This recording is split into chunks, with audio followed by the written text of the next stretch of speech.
میری موت خدا کے ہاتھ ہے یا یہ فری ول والے کے ہاتھ ہے؟ خدا نے فری ول کا نظام بنایا ہے اور اس نظام کا غلط استعمال کر کے کوئی آپ کو مار رہا ہے. استعمال کر کے میرا قتل کر دیتا ہے. اب میری موت کا ذمہ دار پلانٹ کی میجورٹی طے کرے گی, سوسائٹی کی نہیں. پلانٹ کی میجورٹی گاڈ کے ایگزسٹنس کو صحیح مانتی ہے, آپ کیوں نہیں مانتے؟ کہ جو میں اتنی دیر سے کنٹینجنسی آرگیومنٹ آپ کو بتا رہا تھا, یہ عقل سے ہی بتا رہا تھا حضرت. آپ یہ بتائیں کہ آپ انفینٹ ریگریس آف کازز کو پاسبل مانتے ہیں یا نیسیسری بینگ کے ایگزسٹنس کو صحیح سمجھتے ہیں, چونکہ دو ہی آپشن ہو سکتا ہے. آپ یہ بتائیں. دیکھیے, آپ کو میں ایمانداری سے بات کروں. ایک تو میں کانٹیجنسی ورڈ ٹھیک سے سمجھتا نہیں, اور اس وقت بھی جو آپ نے انگریزی کے الفاظ استعمال کیے وہ ذرا تھوڑے سے مجھے ڈیفیکلٹ اور کمپلیکیٹڈ لگے. تو آپ ذرا سمپل زبان میں سوال کر سکتے ہیں؟ بالکل کر سکتا ہوں. جی. یونیورس کی ہر چیز کانٹینجنٹ ہونے کا مطلب یہ ہے کہ وہ اپنے ایگزسٹنس میں کسی کے اوپر ڈیپینڈنٹ ہے. جو بھی چیز ڈیپینڈنٹ ہوگی وہ چیز انڈیپینڈنٹ نہیں ہو سکتی, تو اس کا کوئی نہ کوئی کاز ہوگا. تو اب آپ کیا سمجھتے ہیں کہ یہ انفینٹ ریگریس ہے, یعنی کاز پر کاز, کاز پر کاز, کاز پر کاز, اور کبھی کوئی یعنی یہ اینڈلیسلی چلتا رہا؟ چونکہ اگر ایسا ہوگا تو ہم تو ایگزسٹنس میں آتے ہی نہیں. لاجیکلی یہ متفق علیہ چیز ہے, متفق علیہ اگریڈ اپون. اس پہ ہم نے ایگری کیا تھا کہ مشکل شبد آئے گا تو ارتھ بتانا پڑے گا. تو انفینٹ ریگریس تو پاسبل نہیں ہے, تو کہیں نہ کہیں آپ کو رکنا پڑے گا ایسے نیسیسری بینگ پر. نہیں, کوئی ضرورت نہیں رکنے کی. کس نے کہا آپ رکنا پڑے گا؟ آپ رکتے ہیں خدا پہ, آپ نہیں رکتے. آپ کہتے ہیں وہ ہمیشہ سے, جب اس وقت سے جب وقت نہیں تھا. آپ کہاں رکتے ہیں کہ اب ہوا تھا وہ؟ آپ نہیں کہتے. ہم کیوں نہیں مان سکتے کہ یونیورس جو ہے اور بلکہ ملٹی ورسز جو ہے وہ ہمیشہ سے ہیں, وہ بنتی ہے, بگڑتی ہے. ایک ہمارے ہاں ایک چیز ہے بلیک ہول, وہ سمیٹ لیتا ہے واپس, پھر بلاسٹ ہوتا ہے, پھر پھیل جاتا ہے. اور اس میں ہماری تو خیر کوئی اوقات ہی نہیں ہے. انسان کی ایک چھوٹے سے ذرے پہ ہم 50-60 سال کی عمر رکھتے ہیں, جو کروڑا اربوں سال کی کائنات اس میں, اور پیدا بھی نہایت ہی بےہودہ وجہ سے ہوئے تھے. تو اس میں یہ سوچنا کہ اس کی وجوہات اور یہ کیوں ہے, یہ ڈیپینڈنٹ ہے, یہ ہم دیکھ رہے ہیں. کیا معلوم, آپ سوچئے کہ یہ جو پھیل رہی ہے کائنات, یہ کہاں پھیل رہی ہے, یہ کہاں جا رہی ہے, اور یہ پھیل کیوں رہی ہے؟ ارے بنا لی تھی تم نے, رکو بھیا کافی ہے. یہ پھیل کیوں رہی ہے؟ اور کون سی کائنات جسے میں دوربین سے دیکھتا ہوں تو 2 بلین لائٹ ایئر پہ ہے, اس سے میرا کوئی واسطہ ہی نہیں ہے. 2 بلین ایئر یعنی اگر میں 80,000 مائلز پر سیکنڈ سے چلوں تو 20 کروڑ سال میں وہاں پہنچ جاؤں گا. اس کی ضرورت کیا تھی؟ یہ دنیا, یہ کائنات تو انسان اشرف المخلوقات کے لیے بنائی گئی نا. تو یہ سب یہ ٹرم سمجھ میں نہیں آیا. اس میں کوئی خاص سمجھنے والی بات تھی بھی نہیں. یہ جو الٹیمیٹ کہا یہ جاتا ہے کہ یہ جو پوری یونیورس ہے, یہ جو دنیا ہے, یہ انسان کے لیے بنائی گئی. اچھا, یہ سب انسان کے لیے. کیوں صاحب, صحیح ہے نا؟ بالکل. لیکن اس کا یہ مطلب نہیں کہ کسی چیز کے پیچھے ریزن آپ کو نہیں پتا تو ریزن نہیں ہے, اسے کہتے ہیں نہیں, مجھے نہیں پتا, لیکن میری ذمہ داری نہیں ہے. وہ بالکل صحیح کہا تھا اس نے, برٹن رسل نے. آپ نے اسے مذاق میں ٹال دیا کہ بھائی آپ ایک دعویٰ کر رہے ہیں, میں کیوں کہوں کہ یہ غلط ہے دعویٰ؟ آپ پروف کیجئے, میرے پہ ذمہ داری ہی نہیں ہے, میں نے تھوڑی کہا ہے. آپ پروف کیجئے کہ یہ صحیح ہے. آپ آرگیومنٹ آف کنٹینجنسی کا جواب ہی نہیں دے رہے ہیں. پوچھنا چاہیں گے آپ, سوال پوچھنا چاہیں گے مفتی صاحب سے, کیونکہ یہ کراس ایگزامینیشن کا دور ہے. آپ جیسے پہلے بول رہے تھے فیتھ کو لے کے کچھ, میں یہ پوچھنا چاہوں گا کہ خدا نے جو بھی ریولیوشن کیے ہیں, ایک مذہب کے نہیں بہت سے مذہبوں میں کیے ہیں, الگ الگ ریولیوشن ہیں. کہیں کچھ ایک باتیں ہیں, کانٹرڈکشن بھی ہے آپس میں, کہیں کچھ آپ کر سکتے ہیں, کہیں کچھ نہیں کر سکتے. ایسا نہیں ہے کہ سب کی کوڈ آف مورل ایک ہے. تو یہ قصہ کیا ہے؟ اب آپ یہ دیکھیے کہ مجھے کبھی کبھی لگتا ہے کہ جو فٹ بال فائنل ہوتا ہے, لاکھوں لوگ ہوتے ہیں, پھر وہ ٹی وی کور کرتی, کروڑوں لوگ, اگر اس میں خدا کی ایک بومنگ آواز آ جاتی, میں گاڈ ہوں, تو سارے لوگ ابھی سن لیتے اور ٹی وی پہ بھی سن لیتے, قصہ ختم ہوتا. یہ اتنی رازداری کیا ہے کہ تم سامنے کچھ تو ثبوت دے دو ہمیں سالڈ. یہ کہ صاحب یہ یونیورس کیسے بنے, اس سے مسئلہ کیا حل ہوگا؟ میں پوچھوں گا آپ سے خدا کیسے بنا؟ کیوں نہیں پوچھوں گا کیسے بنا؟ بلکہ وہ تو کائنات سے کہیں زیادہ انٹیلیجنٹ ہے, کائنات سے کہیں زیادہ جی وہ ہمیشہ سے. آپ کہیں گے میں مان لوں گا. اچھا, دویم وہ قادر المطلق, یعنی قادر مطلق کا مطلب اومنی پوٹنٹ, وہ جو چاہے کر سکتا ہے. آپ کو نوکری دلوا سکتا ہے, آپ کی اچھی جگہ شادی کروا سکتا ہے, آپ کے پڑوسی کا مقدمہ ہروا سکتا ہے, آپ کو جتا سکتا ہے, سب کام کرتا ہے. تھوڑا سا مائک کلوز. وہ اس دنیا کو چلا کیسے رہا ہے؟ یہ دنیا کیسی چل رہی ہے؟ آپ کو اس پہ حیرت نہیں ہوتی؟ یا قیامت کے بعد کبھی ایک جسٹس ہوگا جب یہ بچہ مر چکا ہوگا جس کی دھجیاں اڑ گئی بم سے, اس کو انصاف ملے گا تب. اچھا اب جواب دوں. ہاں جی. میں اسی لیے آپ کی طرف آتا ہوں.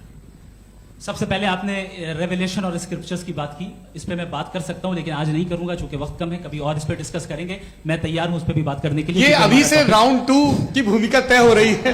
Does God exist round 2.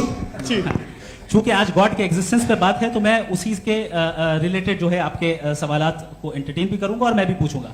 آپ نے کہا کہ آپ نے ثابت ہی نہیں کیا, جبکہ آرگیومنٹ آف کانٹینجنسی بنیادی آرگیومنٹ ہے. آپ مجھے کانٹینجنسی کا مطلب بتائیے, آپ کا مطلب کیا کانٹینجنسی؟ کانٹینجنسی کا مطلب یہ ہوا کہ ہر وہ وجود جو کسی بھی چیز کا پابند ہے, ہر وہ وجود یا ہر وہ چیز جو اپنے ایگزسٹنس میں کسی بھی چیز کے پابند ہے اور اس سے باؤنڈ ہے, اس کو اس کی ضرورت ہے, اس پر ڈیپینڈ کرتی ہے, تو ظاہر سی بات ہے کہ اس کا کوئی نہ کوئی کاز ہوتا ہے. یہ تو عقل کی بات ہے, یہ آپ ریزننگ کی بات کرتے ہیں, میں وہی کر رہا ہوں. دوسری چیز آپ نے یہ بات کہی کہ اتنے بلین لائٹ ایئرز دور ہے, اس کا میرا کیا لینا دینا. پھر میرے خیال سے آپ کو یہ نہیں کہنا چاہیے I think therefore I am an atheist. آپ کو سوچنا چاہیے, صرف آپ ایک لمیٹڈ دائرے میں رہ کر نہیں سوچیں بلکہ باہر نکل کر سوچیں. آپ نے تیسرا سوال کیا, آپ نے 2-3 سوال ایک ساتھ. ایسی باتیں نہ کیجیے, کچھ کو اعتراض ہو جائے گا آپ پہ کہ آپ کچھ بھی سوچیں. یہ اجازت آپ کو ہے نہیں, مجھے ہے.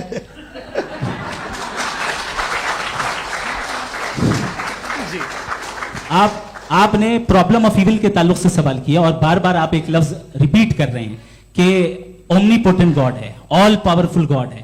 یہی تو دراصل سمجھنا ہے کہ گاڈ کا کانسیپٹ کیا ہے. پرابلم آف ایول جو ہے, پرابلم آف ایول در حقیقت 2 اسمپشنز پر قائم ہے. اگر آپ ان 2 اسمپشنز کو سمجھ جائیں تو یہ پرابلم نہیں رہے گی, آرگومنٹ آپ کو سمجھ میں آ جائے گی کہ یہ کولیپس کر جاتا ہے.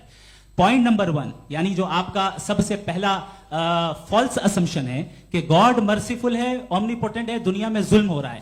لیکن آپ کو یہ سمجھنا چاہیے کہ ہمارے ورلڈ ویو کے مطابق گاڈ صرف اومنی پوٹنٹ اور صرف مرسیفل نہیں ہے, بلکہ وہ آل وائز بھی ہے اور وہ آل نوئنگ بھی ہے. اس کے ہر کام کے پیچھے حکمت اور وزڈم ہے. یہ کوئی ضروری نہیں ہے کہ وہ حکمت اور وزڈم آپ کو سمجھ میں آئے یا مجھے سمجھ میں آئے. اگر آپ جو سمجھ رہے ہیں اس کے مطابق آپ فیصلہ کر رہے ہیں, یہ لمیٹڈ پرسپیکٹو سے آرگومنٹ ہے. اور اس چیز کو ہم اپنی دنیا میں, اپنے لائف میں, ڈیلی لائف میں اس پرنسپل کو ایکسپٹ کرتے ہیں. ہم جب کسی ڈاکٹر کے پاس جاتے ہیں, ڈاکٹر کے پاس جا کر وہ اگر اس نے ہمیں کوئی دوائی دی ہے تو ہم یہ تو نہیں کہتے کہ جب تک آپ کے پاس جتنا نالج اور جتنا وزڈم نہیں ہے آپ نے کیوں یہ دوائی دی ہے, تب تک ہم اس چیز کو ایکسپٹ نہیں کریں گے. نہیں کہتے, ہم اس کی اتھارٹی کو تسلیم کرتے ہیں. کیوں؟ کیونکہ اس کی ہم جانتے ہیں کہ وہ نالجبل ہے, وہ وزڈم والا ہے, ہم سے زیادہ نالج اور ہم سے زیادہ وزڈم ہے. بتائیں سر. میں ڈاکٹر میں اور خدا میں بڑا ڈفرنس ہے. ڈاکٹر پڑھا لکھا ہوتا ہے ایک, تو میں اس کی بات سنوں گا. دوم یہ نہیں, کچھ جواب تو یہ بھی نہیں ہے. سر پلیز, اگر سب آڈینس سے بولنے لگیں گے تو پھر مطلب نہیں سیویلائز بحث کا. مطلب آپ یہ کہیں کہ چونکہ آپ ڈاکٹر پہ بلیو کرتے ہیں اس لیے خدا پہ بلیو کیے, کیا یہ مثال آپ کو سمجھانے کے آرگومنٹ ہے, اس پہ آپ کو اعتراض نہیں ہے. تو سمپل بات یہ ہے کہ میں اگر یہ یقین کر رہا ہوں کہ ایک اومنی پوٹنٹ اس کی مصلحت ہے, یہ جو بچے مر رہے ہیں یہ مصلحت ہے اس کی, مجھے نہیں چاہیے اس مصلحت. اس کی مصلحت نہیں, یہی تو سمجھنا ہے. مطلب ایکسپیرینس. اچھا, آپ نے ابھی میری بات پوری سنی نہیں. میں نے کہا آپ کا پورا آرگیومنٹ 2 فالس اسمپشنز پر ہے. ایک فالس اسمپشن میں نے بتا دیا, دوسرا فالس اسمپشن یہ ہے کہ اس دنیا میں ایول کے ہونے کا کوئی گڈ ریزن نہیں ہے, جبکہ ہمارے پاس بعض ریزنز موجود ہیں, ہمارے پاس بعض وجوہات موجود ہیں. اگر اس دنیا میں ایول نہ ہو تو آپ گڈ کو ڈیفائن کیسے کریں گے؟ اگر ظلم نہ ہو آپ انصاف کو سمجھیں گے کیسے؟ اگر تاریکی نہ ہو تو آپ لائٹ کو سمجھیں گے کیسے؟ بہت اچھا. ابھی اور سن لیں, ابھی اور باقی ہے. یہ تو بات بہت پسند آئی صاحب مجھے کہ جب تک ریپ نہ ہو تب تک عورتوں کی عزت کا خیال آپ نے میرا جواب پورا سنا ہی نہیں. جب تک کہ بچوں کا قتل نہ کیا جائے تب تک آپ کو بچوں کی معصومیت کی عزت. آپ نے پورا جواب سنا ہی نہیں. کیا بات ہے, کیا آپ نے نکتہ نکالا؟ آپ نے پورا جواب سنا ہی نہیں. آپ سن لیں, میری بات سن لیں. یہ میں نے آپ کو ایک چیز بتائی. دوسری چیز, اس دنیا میں ہم آئے ہیں ٹیسٹ کے لیے, ہمارا ٹیسٹ ہو رہا ہے اور ہر انسان کا الگ الگ انداز میں ٹیسٹ ہوتا ہے.